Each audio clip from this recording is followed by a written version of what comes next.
Aida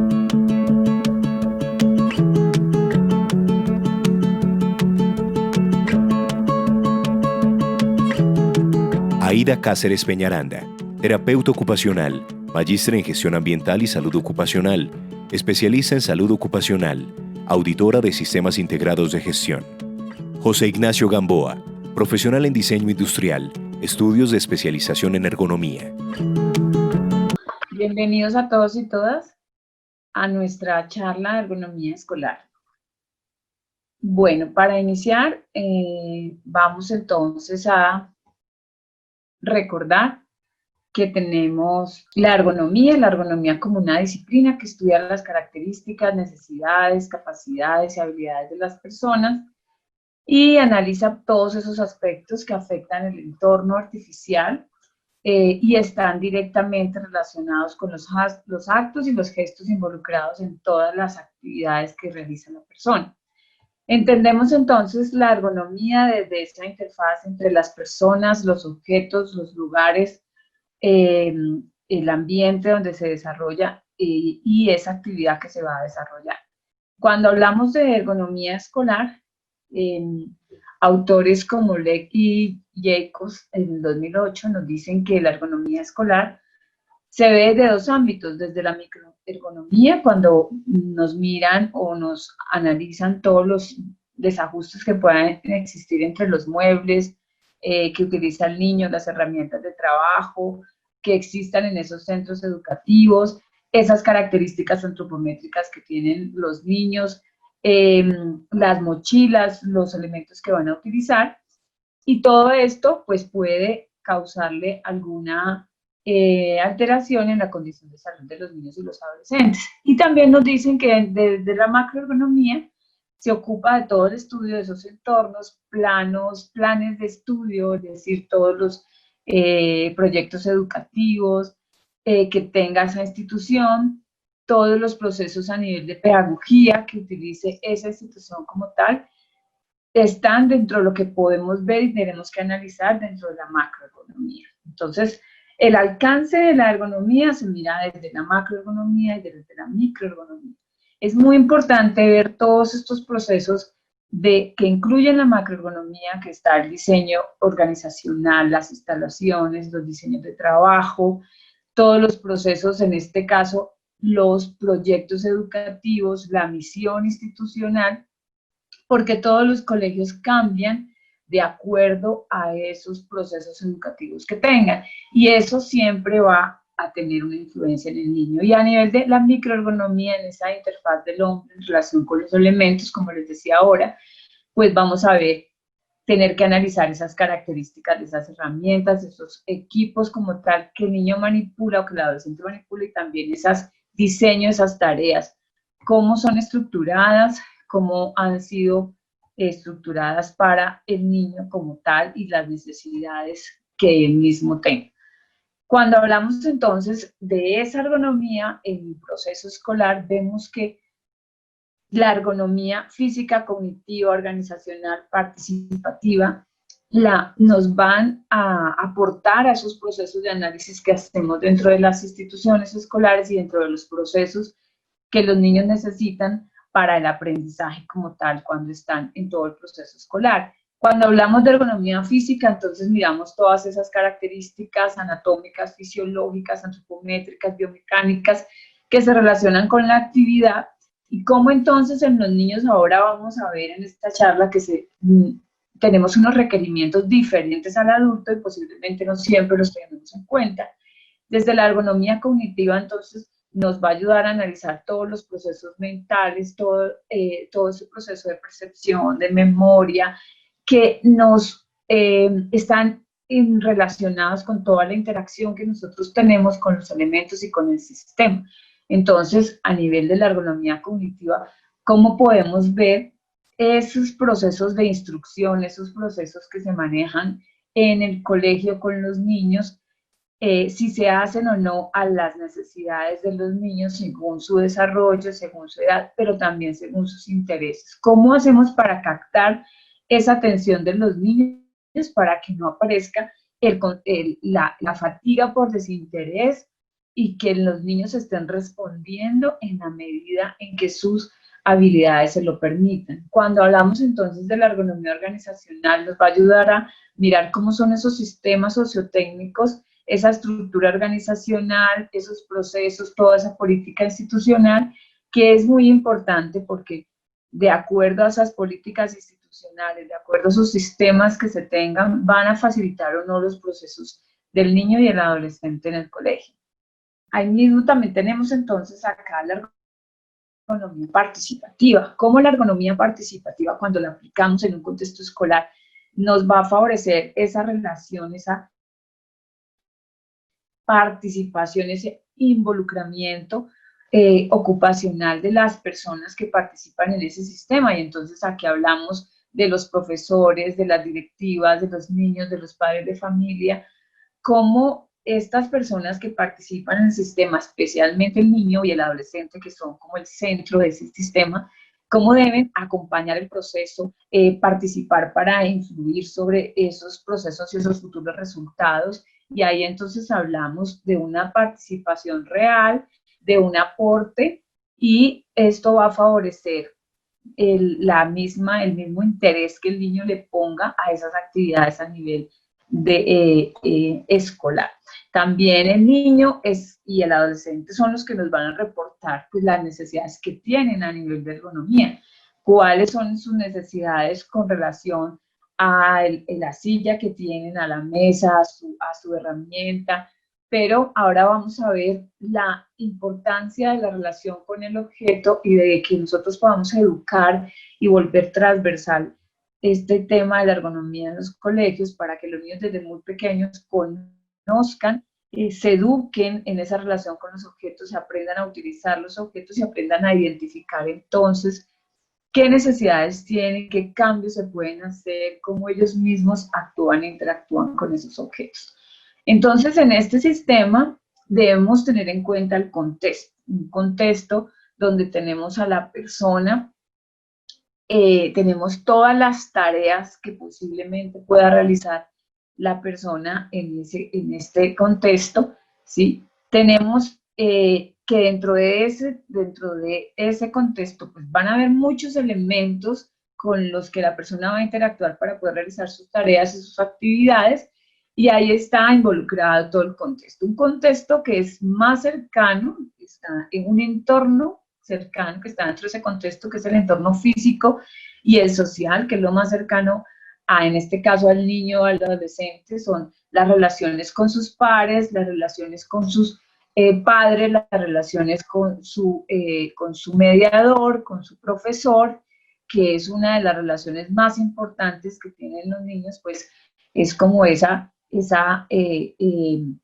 transferencia que existe de esa segunda relación. La primera relación fue con sus padres, especialmente primero con su mamá, y ahora se traslada a esa relación con su mediador, que pues van a ocupar mucho tiempo dentro de una rutina diaria de un niño, van a estar mucho tiempo en el colegio, y bien la interacción con ese contexto físico cercano al niño, entonces los elementos, los equipos, como yo les decía, dentro de lo que es también la microergonomía. Y vemos que entonces un poco más afuera está todo ese contexto sociopolítico, económico, institucional, cultural, que van a permear finalmente en esa interacción, en esta interfase que se va a formar entre la persona, la exigencia de la tarea o la actividad, el lugar, ¿cierto? Los elementos, los equipos, y van a influir finalmente en el desempeño de ese niño o ese adolescente. ¿Por qué? ¿Por qué pueden influir todos este tipo de contextos que tenemos? Bueno, el contexto cultural, por ejemplo, no es lo mismo un niño que estudie en Bogotá, en un colegio privado, que estudie en una vereda, en una escuela pública. Y ahora mismo no es lo mismo las condiciones de ese niño de Bogotá, de colegio privado, en su casa, que el niño de la vereda, ¿cierto?, de escuela pública. Posiblemente ahora que estamos hablando de estudiar desde la casa, ese niño no podrá tener los mismos elementos que tiene el niño que está en Bogotá. que tiene pues un nivel socioeconómico importante. Hablamos del nivel socioeconómico, cómo interfiere en los niños, cómo las posibilidades de tener un equipo, de tener en ese momento un computador, de tener un internet para que se pueda comunicar, de tener dispuestas las herramientas para él y no compartidas, por ejemplo, como pasa en muchos hogares que podrían ser compartidas. Entonces ahí viene toda esta interacción de los elementos y cómo estas personas que actúan en el sistema, especialmente los mediadores y los padres de familia, cómo empiezan a ser, tienen que ser flexibles ante las condiciones que se presentan en ese mismo sistema. Vemos entonces cómo la ergonomía permea todos esos procesos de educación y nos favorece en esos procesos de educación, nos permite organizar, prestar todos los servicios a toda la comunidad educativa, involucrando especialmente esos procesos de inclusión. También nos permite, los ergónomos pueden realizar consultorías, asesorías a esos colegios para empezar a identificar qué necesidades tienen, a todos los niveles de ergonomía física, cognitiva, ergonomía participativa, cómo podemos darles nuevas estrategias a estas instituciones para favorecer sus procesos. Y es muy importante que la ergonomía pues, nos va a ayudar a trabajar sobre las necesidades de esas personas que actúan, que interactúan en ese sistema y nos orientan a la prevención, especialmente de las condiciones de salud de esos niños y esos adolescentes, que a muy temprana edad, si no tenemos especialmente esas adecuaciones, por ejemplo, en la condición de la silla que usen, de la mesa que utilicen, de los elementos con los que interactúan, el tipo de agarre que ejecutan, a la distancia que tiene el tablero, en este caso el computador. Vamos a evitar entonces que aparezcan a mediano y a corto plazo algunas alteraciones, algunas condiciones especiales de salud. Igualmente vemos que la ergonomía se relaciona no solamente con lo que podemos hacer en el aula, sino también con lo que podemos hacer fuera del aula, en esos espacios de juego, espacios deportivos, también de las necesidades de autocuidado que tienen los niños, como pues el uso de los baños adaptados según las condiciones de los niños. Entonces, cuando hablamos de ergonomía escolar, tenemos que tener en cuenta que los diseños de las adecuaciones que hagamos y los diseños de los muebles, las mesas, las sillas, no deben ser vistas como una condición estática, sino que vamos a ver que deben ir variando a medida que los niños van creciendo. Tenemos niños pues en edad de desarrollo, entonces estos niños, los niños de jardín, no van a tener las mismas características que los niños de tercero o cuarto primaria, y ahí empezamos a mirar que las características tienen que ser diferentes en ese diseño como tal de los elementos que tenemos para los niños.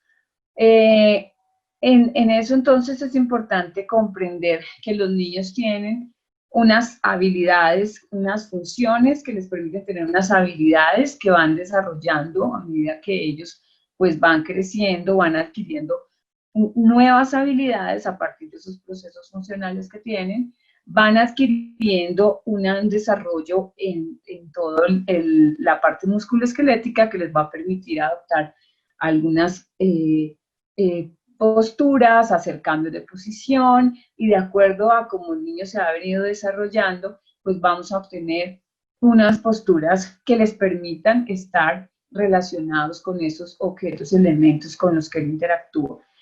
Vamos a ver cómo entonces ahí aparece un elemento importante que son los hábitos y las rutinas.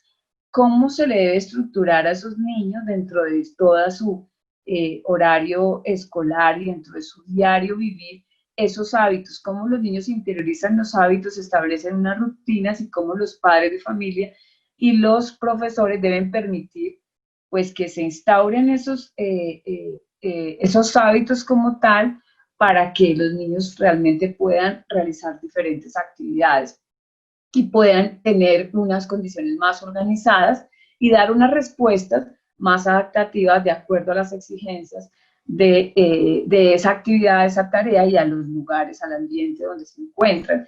Todo esto nos va a favorecer finalmente nos permite un aprendizaje, nos permite favorecer las competencias y el bienestar del niño.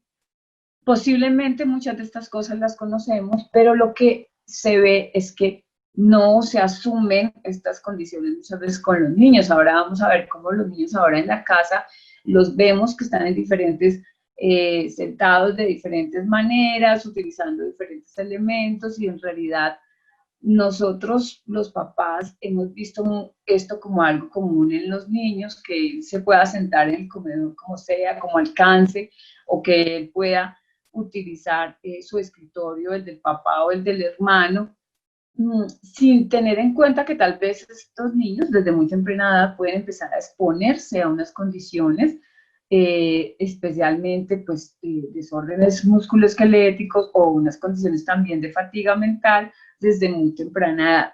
Entonces vamos a ver ahora cómo eso funciona y qué recomendaciones hoy tenemos para ustedes también en este tema.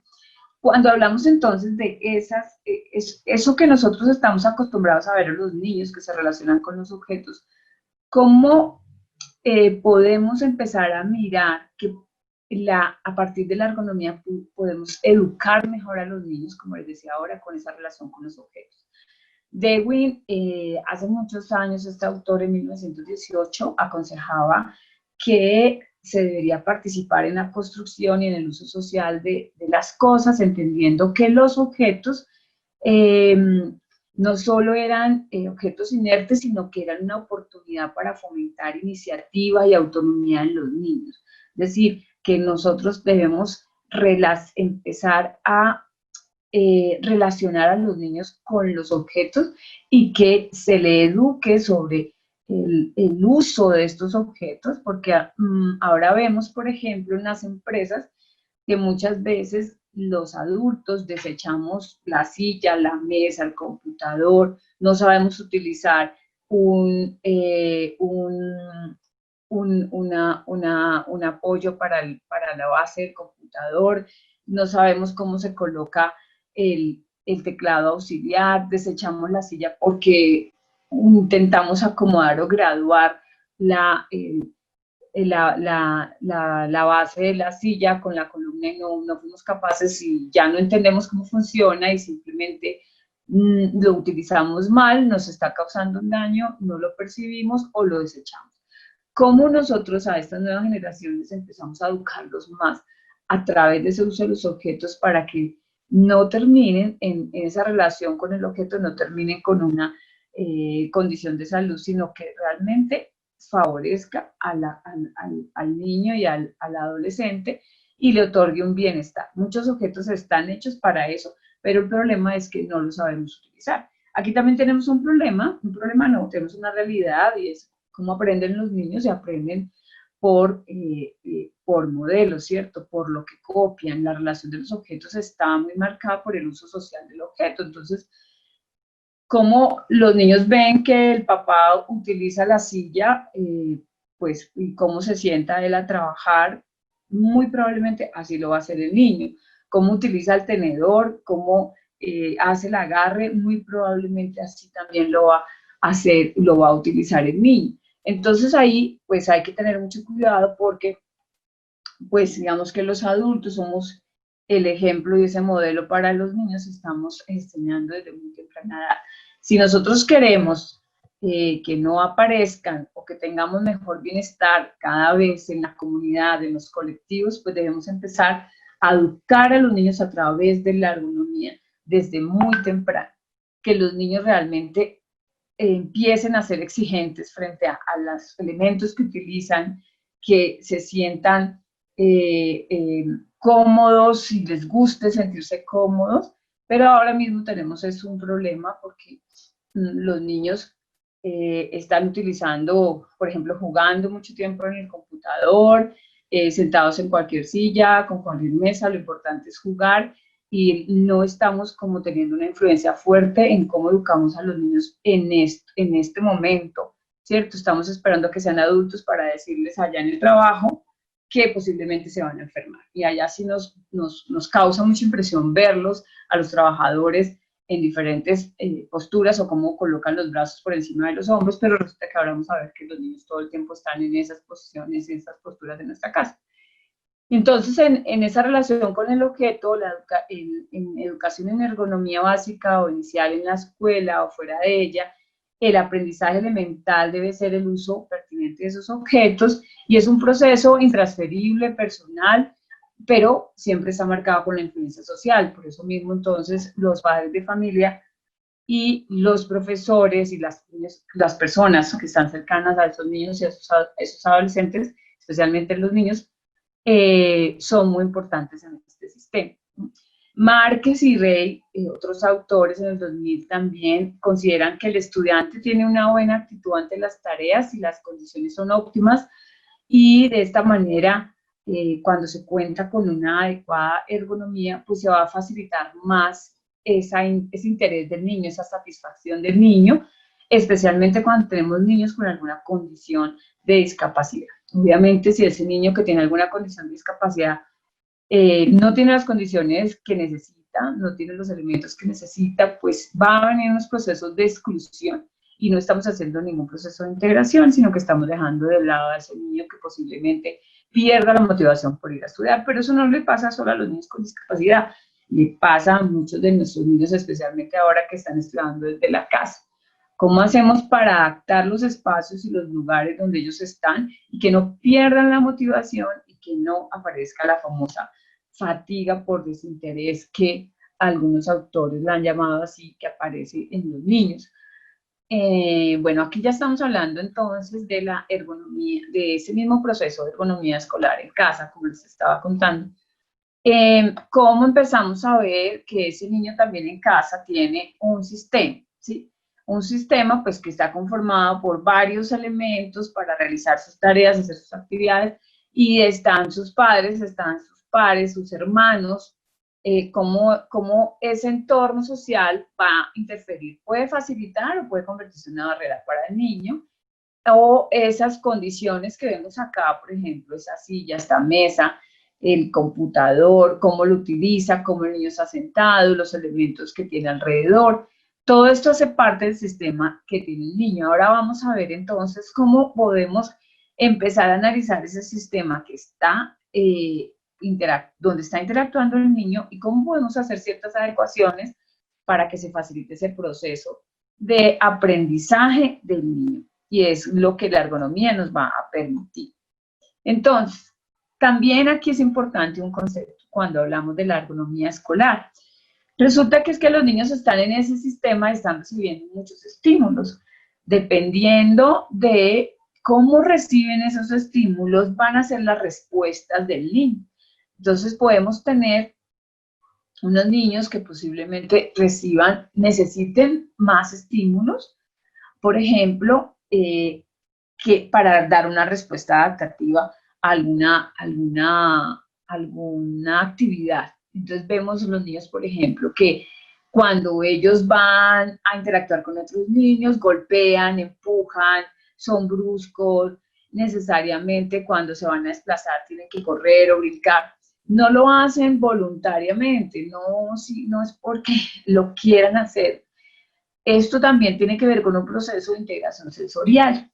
Nos dicen que ese proceso de integración sensorial es un proceso neurológico que organiza la sensación de nuestro cuerpo y que hace posible usar eficazmente este mismo cuerpo en el ambiente. Esta integración permite ese procesamiento de la información y facilita esa respuesta adaptativa al ambiente. Entonces, ¿qué va a pasar? Que posiblemente no todos los niños están procesando de la misma forma. Hay niños que probablemente cuando están tentados les gusta mover los pies, que necesitan esa sensación para estar quietos, o bueno, quietos no, pero tolerar esa postura por una hora o por 40 minutos o por 30 minutos.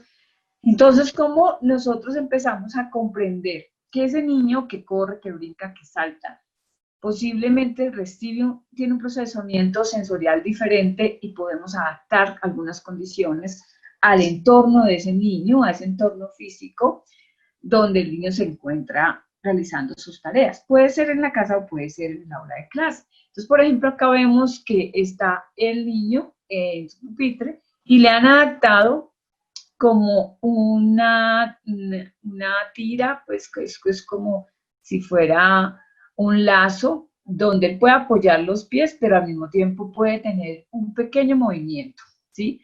Esto va a hacer que el niño reciba ese estímulo, lo procese y su respuesta va a ser mucho mejor a la actividad que está haciendo. Posiblemente ya recibió ese estímulo de movimiento que necesita y no se va a parar ya a los 10 minutos, como le puede pasar, ¿sí? Cuando no tienen este tipo de adaptaciones. Aquí, por ejemplo, también hicieron algunas adaptaciones, involucraron unos balones eh, en el aula, ¿sí? Para hacer algunas actividades, pero con eso hay que tener cuidado porque no, no todos estábamos preparados para hacer este tipo de adaptaciones.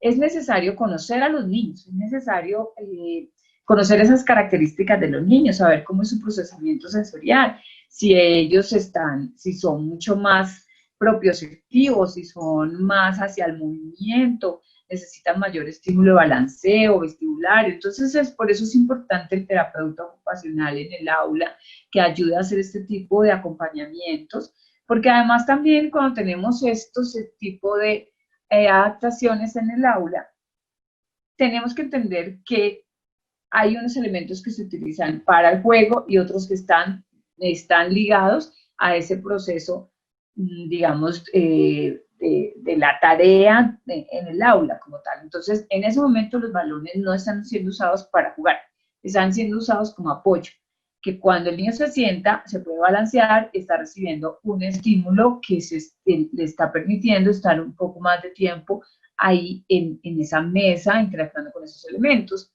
Posiblemente después vamos a dar un espacio para jugar, pero tiene que ser organizado todos esos estímulos que damos, porque si no, entonces estaríamos dando muchos estímulos al niño al mismo tiempo, y es lo que vamos a ver ahora, que empezamos a saturar a los niños de estímulos y ya no vamos a tener esas respuestas adaptativas que queríamos. Entonces, en el proceso de integración sensorial, nos dicen que primero se produce un registro, ese registro permite tomar conciencia de ese estímulo que se recibe, después se produce una modulación, que es cuando se regula esa intensidad del estímulo que se percibe, después se discrimina ese estímulo, ese estímulo que se recibió, y vamos a organizar, vamos a interpretar el estímulo y finalmente entonces se interpreta, ya se integra todo el estímulo, se interpreta de acuerdo a las demandas del entorno y las posibilidades del cuerpo y se genera una respuesta adaptativa, una respuesta adecuada. Entonces, ¿qué se espera? ¿Qué se espera del niño cuando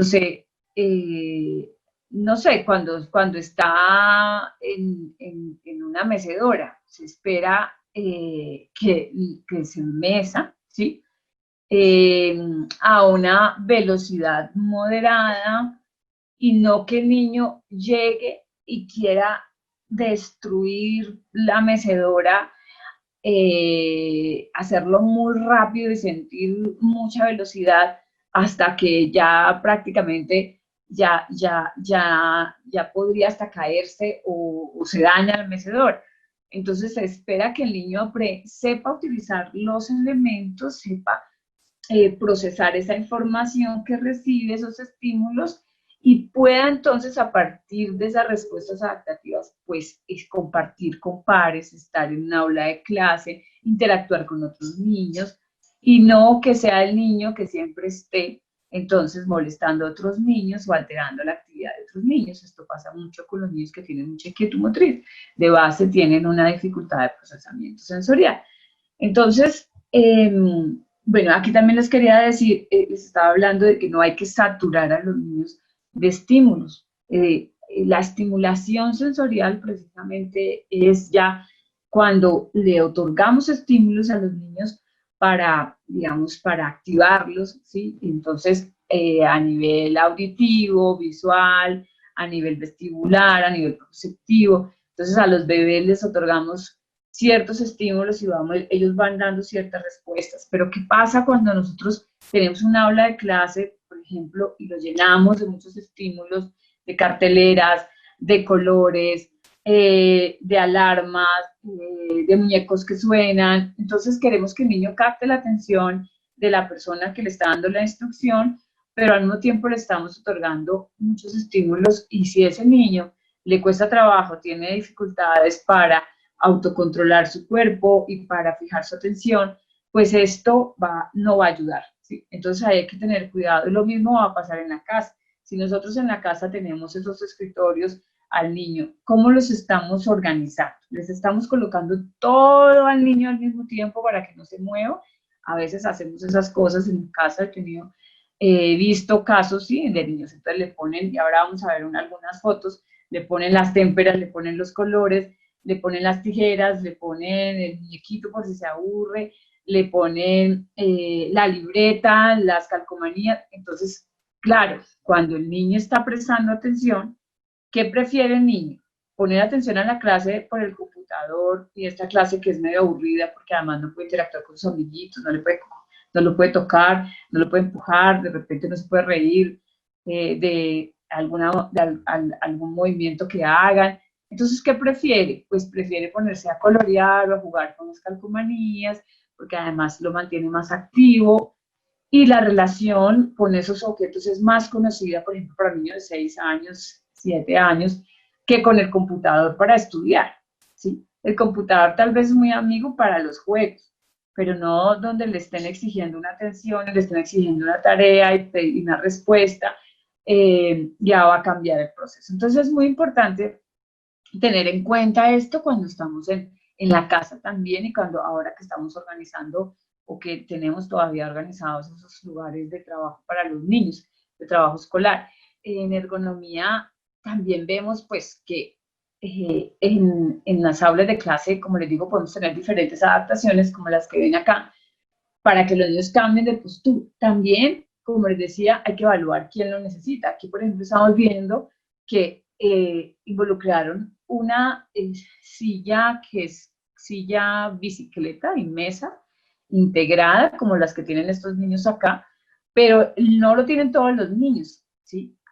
Aquí, después de una caracterización y de conocer las condiciones de los niños, podríamos empezar a generar algunos tiempos de cambios de actividad, cambios de postura en los niños, y poder utilizar estos elementos de acuerdo al niño que lo necesite, de acuerdo a cómo es su procesamiento sensorial. Lo mismo pasa acá. Aquí estamos viendo que los niños están tal vez en una actividad que ya es más creativa, más relajada, donde van a interactuar con elementos, están como en un salón de arte, donde van y buscan varios elementos, se mueven y también se involucran con diferentes elementos que les orientan al movimiento, al cambio de postura, de posición. Pero aquí hay que tener cuidado, por ejemplo, cómo estos elementos, si no se saben usar, pueden generar también unas posturas inadecuadas. Si tiene ese balón que vemos azul, que tiene como un apoyo atrás, posiblemente está orientado como si simula como una silla, pero la niña pues lo está utilizando con una postura que tal vez no es tan adecuada para ella. Esto es válido mientras que sea temporal, mientras que no supere, no sé, pues 15 minutos, y que esté en movimiento, como veo que está pasando en este aula, que está en movimiento. Aquí vemos, por ejemplo, lugares muy bonitos, como los que ven aquí con los puffs. Esos son como bibliotecas. Ahora estamos haciendo así amigables, ¿cierto? Para que los niños y los adolescentes se motiven por estar en estos lugares, pero tenemos que tener mucho cuidado porque estamos haciendo algunos diseños muy bonitos, pero no que sean funcionales. Entonces, el tema con las bibliotecas es que asumimos que en la biblioteca los adolescentes o niños van 15 minutos. Resulta que depende de la actividad que se ha programado. Y en las universidades, por ejemplo, estamos orientando a que los muchachos utilicen las bibliotecas, por eso las estamos haciendo más amigables, por eso ahora no son tan rígidas. De hecho, se pueden sentar en diferentes lugares, con diferentes espacios, pero resulta que ellos posiblemente pasan 3, 4 horas en estas sillas sin apoyo, con esta mesita, donde muchas veces la rodilla queda casi al nivel del pecho, ¿cierto? Con una flexión extrema superior a 90 grados, donde el cuello, por ejemplo, queda en flexión permanente y no son actividades temporales. Entonces es muy importante aquí lo que hablamos del principio, la interacción, esa interfaz, esa actividad. ¿Qué es lo que van a hacer en la biblioteca? ¿Solo van a hacer consulta? Eso no se puede predecir, porque si tenemos un sitio ahí abierto y los estudiantes salen de clase, tienen 3 horas libres y necesitan estudiar, van y están esas 3 horas en la biblioteca.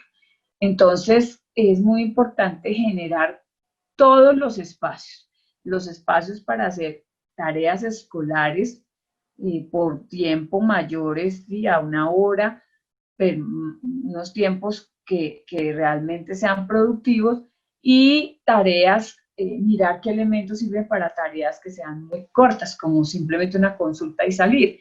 Pero no se puede asumir todos los espacios como si fueran de consulta, porque pues, de hecho la biblioteca también es importante y precisamente la utilizan para hacer consultas y también para hacer trabajos, ahora que son más amigables, más aún. Ya empezamos a ver en esa ergonomía en casa que estábamos hablando, todo lo que está sucediendo con estos elementos equipos. Por ejemplo, aquí como vemos el niño, todo lo que tiene que hacer, ¿sí? Todo lo que tiene que hacer con su cuerpo para poder alcanzar esta mesa, para poder estar, poder ver lo que le quieren mostrar en el computador.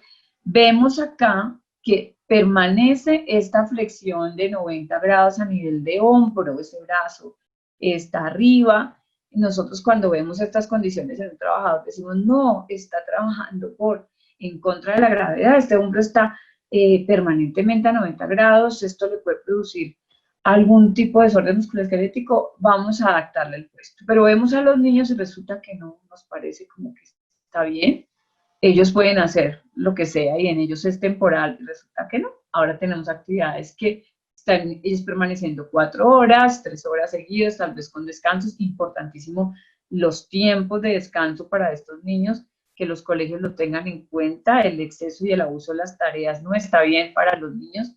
Aquí, por ejemplo, vemos una solución, que ya ahora vamos a ver con Ignacio otras, pero aquí vemos una aparente solución, ¿sí? Bajaron aquí la silla, está bien, pero resulta que esta mesa aún hace que la niña tenga ese hombro a 90 grados, ¿sí? Entonces no es una solución completa. Si ven al niño que está escribiendo, ven que tiene un movimiento, bueno, no sé si lo alcanzan a notar, tiene un movimiento en la boca, está como apretando su boca, el niño está incómodo donde está, puede estar haciendo unas tensinencias todavía porque está en un proceso de desarrollo a nivel de integración refleja, a nivel sensoriomotor, a nivel de disociación de movimientos, pero también el niño está realmente incómodo, ¿sí? Y necesita como hacer algunas compensaciones para permanecer ahí escribiendo. Afortunadamente apoya el lado contrario donde tiene agarrado el lápiz, eso ayuda, ¿sí? Pero estas no son las condiciones en las que deberían estar trabajando los niños. Ahora vamos a ver qué tipos de condiciones y qué consejos nos trae José Ignacio a nivel biomecánico. Entonces es importante que mantengamos esos tiempos en los niños, ese uso del tiempo libre, que no se nos olvide ni a los papás ni a los profesores que el tiempo libre hace parte de ese bienestar que queremos para el niño, que siga compartiendo actividades con su familia, que las actividades escolares y las actividades de la vida diaria se generen a partir de los intereses que tienen los niños para mantenerlos motivados y que ese proceso de aprendizaje finalmente se dé como lo necesita, que es importante mantener actividades deportivas, actividades de juego, y que podamos tener en esas actividades pues involucrados a todas las partes del sistema de las que hemos hablado hoy, tanto sus pares como sus mediadores y sus padres. En este momento es muy importante que si todavía seguimos en casa, podamos generar, por ejemplo, actividades al interior de la casa. ¿Por qué no diseñar una golosa? ¿Por qué no colocar, adaptar en una mesa al comedor una mesita de ping-pong, ¿por qué no poner un futbolín? Y empezar a mirar cómo intercambiamos actividades y compartimos con los niños, porque realmente sí estamos teniendo una fuerte carga, además una carga emocional también muy fuerte, porque estamos dejando de compartir con nuestros pares, los niños están dejando de compartir con esos mismos niños y también pues están recibiendo carga de la casa, del trabajo de papá, viviendo nuevas cosas, tal vez queriendo estar con los padres que están en la casa, pero no pueden compartir con ellos. Y también conocemos y entendemos la angustia de los profesores, ¿sí? Porque están dejando muchas tareas pensando que se les va el tiempo y no terminan sus procesos académicos, pero aquí hay que entender que lo más importante es el bienestar físico y mental de ese niño dentro de ese sistema. Bueno, pues muchas gracias. Hasta aquí ya vimos un poco la introducción teórica del tema de ergonomía escolar. Ahora le doy paso a José Ignacio, que nos va a hablar ya entonces de toda esta parte de la aplicación antropométrica y biomecánica en los niños y en el proceso de ergonomía escolar. Muchas gracias. Bueno, para mí es un placer estar hoy con ustedes. Continuando con las ideas que ha presentado Aida, les muestro el puesto de mi hija hace unos días. Soy ergónomo, tengo mucha experiencia y no me di cuenta que ella fue acumulando y acumulando elementos y tenía todo esto encima de su escritorio. Es una niña que tiene hiperactividad, falta de concentración y creo que yo no me he dado cuenta de la situación que le estaba permitiendo. O sea, hasta en las mejores familias pasan cosas como esta, ¿no? Con toda nuestra experiencia. La antropometría establece algo muy importante, que el grande quepa y que el pequeño alcance. Por tal razón, un comedor es alto. Por tal razón, un escritorio es alto. Para que el ser humano grande normalmente quepa.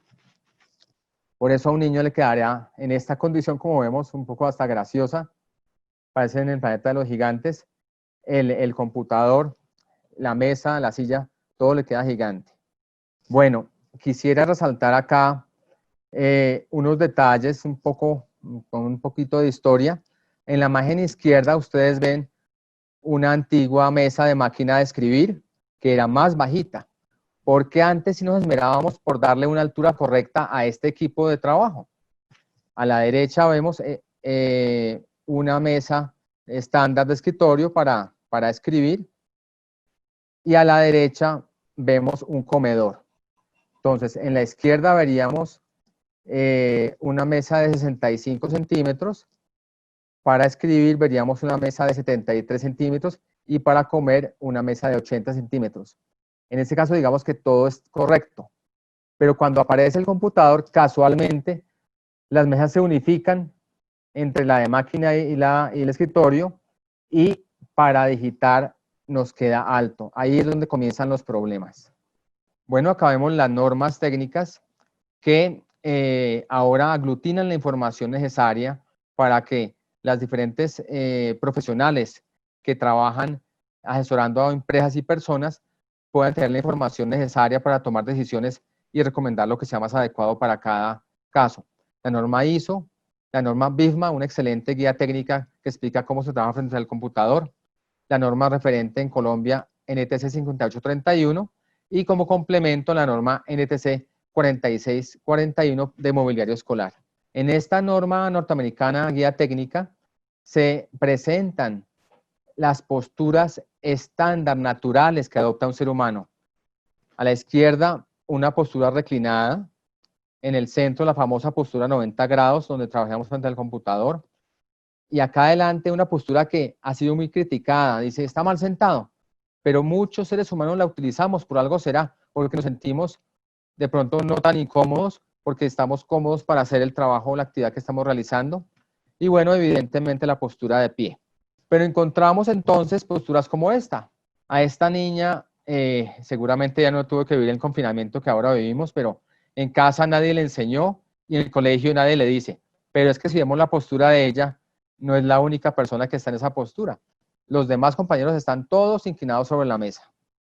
Por lo tanto, yo recalcaría que falta educación, concientización de lo que es una higiene postural. Yo recuerdo cuando estaba en el colegio vi clase de higiene, obviamente no postural, pero sí higiene en mi vida cotidiana, y pienso que uno también podría orientar, ahora que interactuamos con tantos equipos tecnológicos, en la higiene postural.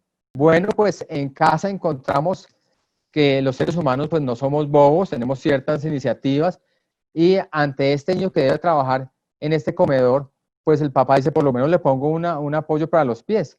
Pero lo que mencionaba Aida, los hombros, el teclado alineado con el hombro, eso no es correcto. El teclado debería estar a nivel del codo. O este niño que tiene por acá, no se alcanza a ver muy bien, pero al frente hay un computador, y le han dado una poltrona supuestamente muy confortable, y claro, el ser humano, el papá, la abuela, el tío, se dan cuenta que el niño está incómodo y le pone pues una cantidad de cojines, pero digamos que podría ser una mejora, pero definitivamente no es lo correcto. En la imagen de la izquierda, este niño aprovechó la famosa frase de que él se va para Barranquilla desde su silla, el papá no está en casa y feliz quiere usar la silla del papá, pero evidentemente pues tampoco está totalmente bien. Hay un apoyapiés, hay una silla, digamos, con una imagen gerencial, pero pues evidentemente es muy grande, el niño no puede apoyar su espalda, la silla es gigante comparada con las dimensiones del niño, y obviamente el brazo a nivel del hombro. En este caso hay una pequeña mejora, se colocó una silla que ya le da apoyo a la espalda, una silla que le puede dar apoyo a los pies, pero el portátil no está todavía a la altura de los ojos. Se colocó un folder, como hacemos muchas veces esa solución cuando no tenemos otra alternativa, y se eleva un poquito, pero no totalmente. Bueno, quiero resaltarles algo. En esta imagen vamos a entender qué es lo que pasa cuando estamos sentados. Vamos a comparar cuando estamos de pie. Estando de pie, la carga en discos intervertebrales es de 100 kilogramos. Cuando flectamos la espalda, miren, ya se aumenta a unos 130 kilogramos. Cuando nos sentamos, el simple hecho de sentarse, aumenta la carga casi a 150 kilogramos. Y sentarse encorvado lo lleva casi a unos 180 kilogramos. Como ya sabemos, no es conveniente levantar cargas de esta manera, se duplica la carga respecto a estar de pie. Pero lo que quiero mostrar es que en estas imágenes, estar sentado no es saludable, por lo tanto, hay que sentarse bien para que la carga sea menor, y hay que ponerse de pie con frecuencia, idealmente cada hora, y en el día, en la mañana, a mediodía, y en la tarde, en la noche, hacer estiramientos, y sería ideal hacer 3 veces a la semana fortalecimiento de miembros involucrados. Bueno, acá vemos el detalle de la postura bípeda, donde está la columna vertebral con sus curvas y la pelvis en su posición cuando estamos de pie. Acá vemos 2 vértebras en separación paralela con el núcleo pulposo y el anillo fibroso en correcta posición. Pero ¿qué pasa cuando me siento? La pelvis rota hacia atrás y ala lo que tiene adjunto, que es la curva lumbar. Por lo tanto, va a haber en la parte frontal de la vértebra una zona de presión, y en la parte posterior, en el disco intervertebral, una zona de tensión. Aquí la carga ya ha aumentado porque estoy mal sentado. Por lo tanto, debo sentarme bien, ocupando toda la profundidad del asiento, haciendo uso del espaldar. La pelvis, miren que vuelve a alinearse, vuelvo a lograr la curva lumbar, y la separación entre vértebras es paralela, evitando deformaciones a futuro del disco intervertebral y evitando efectos posteriores de presión en el sistema nervioso. Recordemos que también hay órganos internos como órganos circulatorios, digestivos y respiratorios. Si estamos encorvados, no vamos a poder permitir que esos sistemas funcionen correctamente, y va a haber, por ejemplo, después de almuerzo, no una buena digestión, por lo tanto, no hay una buena oxigenación, y va a haber somnolencia. Bueno, hace unos años, unos 30 años, un científico danés, Mandal, estudió la postura de los estudiantes y les dio una silla que permitía colocarse de manera pivotante. Entonces, les dijo, trabajen como ustedes quieran, yo voy a tomar fotografías cada ciertos segundos. Entonces, él vio que acá iniciaban en la postura casi que 90 grados, pero se iban inclinando hacia adelante. Recuerden la imagen que les dije de cuando la gente de seguridad y salud del trabajo nos dice, está mal sentado, pero miren que naturalmente adoptamos esta postura, e incluso esta postura, y esto es lo que se llama semisedente. Entonces también nos podríamos sentar en el borde delantero del asiento, porque miren cómo la curva lumbar es mucho mejor que si estamos a 90 grados, supuestamente, casi siéntese bien. Entonces, motivo a que reconsideremos cómo se sientan las personas y pensemos qué recomendaciones correctas les debemos dar. Para complementar a lo anterior, la tecnología nos ha llevado a usar todo el tiempo este aparato que nos permite comunicarnos, tener mucha información todo el tiempo, pero ¿qué pasa cuando trabajamos frente a este elemento con la cabeza agachada? La cabeza tiene un peso, y si vemos acá el peso aumentando a medida que la cabeza se va flectando hacia adelante, recordemos que todos estos son aspectos relacionados con los síndromes de trauma acumulativo. Por lo tanto, permanecer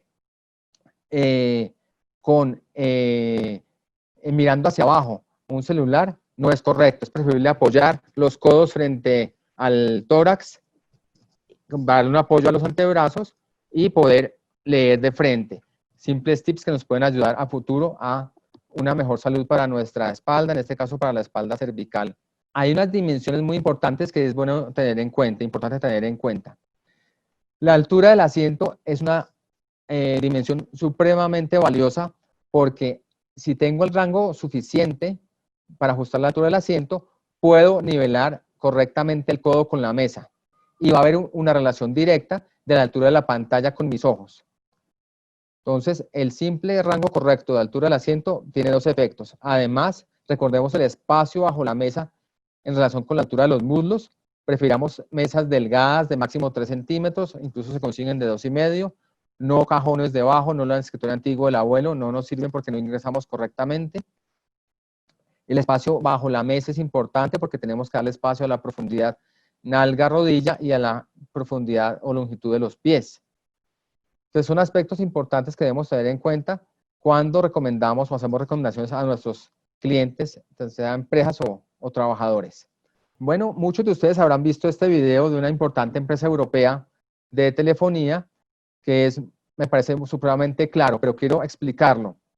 Aquí vemos a la niña trabajando en la mesa del comedor, ya sabemos, adopta una postura encorvada, los brazos totalmente alineados con el hombro, comienza a haber problemas a nivel seguramente de espalda, de hombro y de antebrazos. Entonces, un simple cojín ya le eleva la altura y tenemos codo a nivel de la mesa.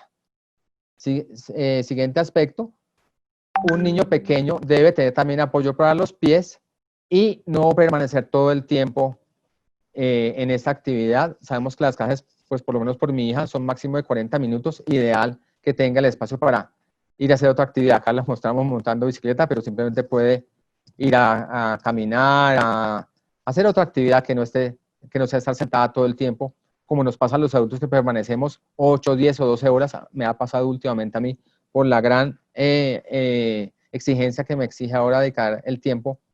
Tengo menos personal y ahora debo hacer más actividades. En el caso de este adulto, frente a un portátil, él cogió cualquier silla y trabajaba en el comedor, pero pues está encorvado. Por lo tanto, él debe trabajar con el brazo y antebrazo a 90 grados, pero también debe escoger una silla que le dé mejor apoyo en la espalda e idealmente elevar el portátil para que le quede a nivel de los ojos. Al elevar el portátil a nivel de los ojos, debe utilizar teclado y ratón externos. Entonces queda el codo a nivel de la mesa y alineado el conjunto antebrazo, muñeca, mano. Bueno, yo puedo resumir unas básicas recomendaciones con lo que he mostrado. Yo lo he denominado la fórmula de alturas. 1, codo a nivel de la mesa. 2, pantalla a nivel de los ojos. Y 3, pies apoyados, que es lo que vemos en esta imagen. El niño tiene el codo a nivel de la mesa, tiene una silla que le brinda apoyo en la propia silla y un apoyapiés adelante, porque si no él tendría la única opción de apoyar los pies en el aro apoyapiés y tendría todo el tiempo recogido el ángulo entre muslo y pierna. Y tiene, en este caso, un soporte de monitor que perfectamente funcionó como soporte para el portátil con un teclado y ratón externos. Bueno, acá vemos otros casos o situaciones donde este es un niño mayor se acomoda de otra manera, aunque está un poquito escurrido en esta imagen. Acá vemos el concepto de lo que expliqué antes. Y lo importante es dar apoyo a la espalda. El asiento no debe ser muy profundo para que se priorice el apoyo a la espalda. Evidentemente en esta silla, ejemplo, se puede ajustar la altura lumbar, se podrá ajustar la altura del apoyapiés y posiblemente no siempre tener ruedas. El niño es pequeño, la silla debe tener topes o deslizadores para que la silla no ruede. En este caso es una silla muy especial porque puede tener freno cuando el niño se sienta y para que el papá pueda mover la silla ya no tiene freno. Bueno, en nuestro proceso de trabajo buscando soluciones hemos encontrado entonces un resumen, puedo hacer acá, de 4 condiciones principales. Si la mesa es tipo comedor y este puesto, una anécdota, el carpintero que sabe hacer, mesas de hogar. ¿Y cuál es la mesa típica que él sabe hacer? Mesas de comedor. Una familia amiga mandó a hacer su escritorio y adivina a qué altura hizo el carpintero el escritorio. Recuerden la imagen anterior, pues le hizo 80 centímetros. Entonces, ¿qué toca hacer en este caso para el niño? Tiene que subir bastante la silla, tener apoyo para los pies, para poder trabajar correctamente. Evidentemente acá había un soporte para el portátil, una elevación de portátil. Pero un niño más pequeño yo recomendaría que trabaje a nivel del piso para que tenga control de los pies con el piso. Él todavía no controlaría una altura elevada, un plano de trabajo a una altura elevada. Pensemos que los pupitres en los colegios son pequeños justamente para niños pequeños. Entonces esta silla se puede bajar a la altura necesaria de una mesa de 50 centímetros. Y ya una niña, digamos, de unos 9 años, puede trabajar en un puesto de escritorio, ya tiene un espaldar medio y puede obviamente alinear su codo con la mesa, apoyando sus pies. Y el adolescente de 14, 15 años, casi que él ya está usando una silla de adulto. Los anteriores están usando una silla que tiene la posibilidad de ajustar la profundidad y altura del espaldar, y en este caso este niño más grande, que ya puede controlar mejor los sistemas, puede utilizar una silla que tiene ángulo de espaldar incluso. Bueno, acá quise ilustrar con más detalle el tema de las mesas. Acá sería una mesa baja, una silla por lo tanto baja con un muy corto recorrido, una mesa alta tipo comedor como mencionaba, 80 centímetros, o sea que una silla que sube bastante y apoyo para los pies, un escritorio estándar de 73 centímetros, por lo tanto una silla que tiene la posibilidad de subir a ese rango, pero también en las anteriores y en esta, que la espalda, miren lo montado sobre el asiento para que le dé apoyo a la espalda de los niños. Y a la derecha, como mencionábamos, se mantiene la altura del escritorio de 73 y ya tenemos una silla casi de adulto o de adulto realmente para este adolescente. Bueno, quiero resaltar un detalle muy, muy importante. Muchas personas no se dan cuenta de este aspecto. Cuando usamos teclados estándar, noten que el teclado tiene la zona alfabética y a la derecha una zona de funciones y a la derecha de esta una zona de números. Pues miren que acá está mi mano izquierda en una posición pues estándar del teclado respecto al teclado, pero ¿dónde debería colocar la mano derecha?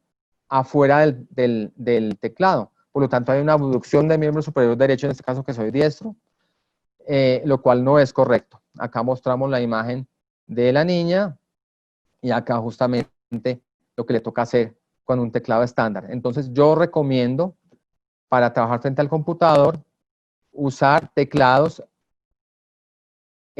sin las funciones de la derecha y sin la zona numérica. De esa manera a la derecha del teclado estará el ratón, que es exactamente a la derecha de mi tronco estará mi brazo para manejar el ratón y no genero una abducción. Eso es una recomendación muy importante porque lo que la gente hace es entonces, si usa un teclado estándar y un ratón, centra todo el conjunto y ¿qué creen que va a pasar cuando hago digitación de parte alfabética? Debo hacer una pequeña rotación izquierda y al final del tiempo decimos, oiga, pero me duele la espalda. Pues de pronto no ajustó bien la silla, no ajustó bien el espaldar, no está bien sentado, pero además está una permanente rotación izquierda cuando digita. Entonces es un detalle muy importante del cual no somos siempre conscientes. Y otro aspecto fundamental es el tema del ratón. Por lo tanto, es muy importante, primero que todo, darle apoyo a la concavidad de la mano. La mano tiene una concavidad natural a la cual le debe dar soporte el tamaño del ratón. Entonces, escojamos el tamaño del ratón de acuerdo al tamaño de nuestra mano y alineemos ni de esta manera cuando de pronto el caso clásico es yo que soy profesor, le voy a explicar algo a los alumnos y me agacho y hago esta extensión de muñeca. Eso es muy dañino para mi túnel del carpo.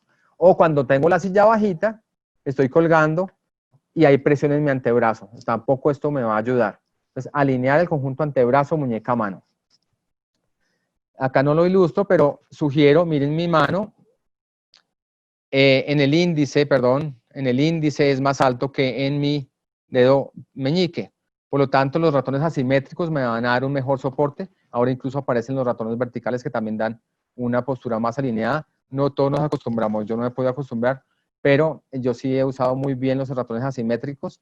Aquí tengo justamente uno de ellos. Mucho, mucho cuidado, ya les dije, con la alineación. Los niños, pues, de pronto encuentran el ratón que sea cualquiera y lo cogen de cualquier manera, que esté alineada la mano y el antebrazo.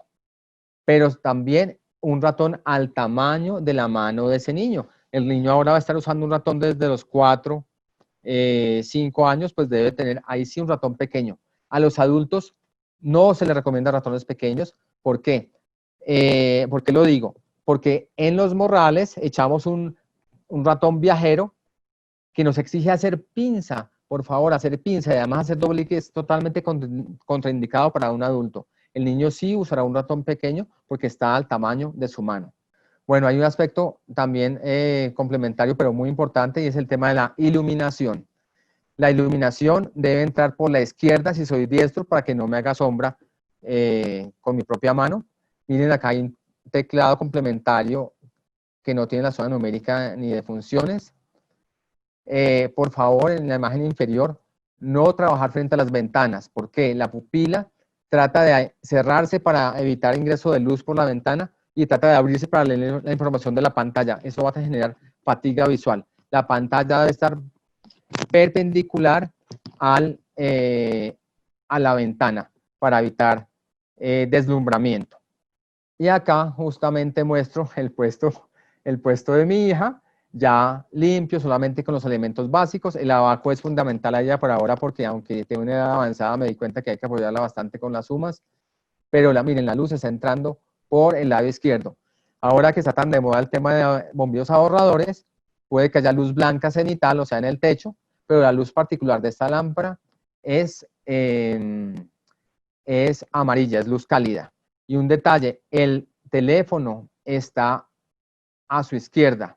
Mi hija tiene teléfono porque tiene una tutora que le ayuda con sus tareas en temas de materias en español y usa con la izquierda el teléfono y con la derecha puede manipular el ratón. Si somos zurdos, pues deberíamos hacer lo contrario. Espero que esta información haya sido de gran utilidad para ustedes. Para mí ha sido un gran placer poderles transmitir estos conceptos y principios. Bueno, pues muchas gracias. Espero que los conceptos presentados sean de utilidad y de claridad sobre todo. Espero que los apliquen y tengan una buena influencia sobre sus clientes, sobre los niños, etcétera. Bueno, pues muchas gracias a todos y todas por participar en nuestra charla. Esperamos todas las preguntas, estamos súper atentos para contestar y para asesorar en lo que podamos. Muchas gracias, un gran abrazo.